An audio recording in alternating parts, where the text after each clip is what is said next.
सुमुखं सुहृदं सुलभं सुखदं स्वनुजं च सुखाय ममोघशरम् अपहाय रघुद्वहमन्यमहं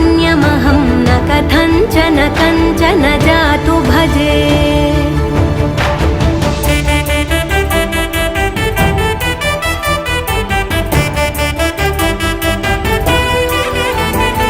विना वेङ्कटेशं ननाथो ननाथः सदा वेङ्कटेशं स्मरामि स्मरामि हरे वेङ्कटेश प्रसीद प्रसीद प्रियं वेङ्कटेश प्रयच्छ प्रयच्छ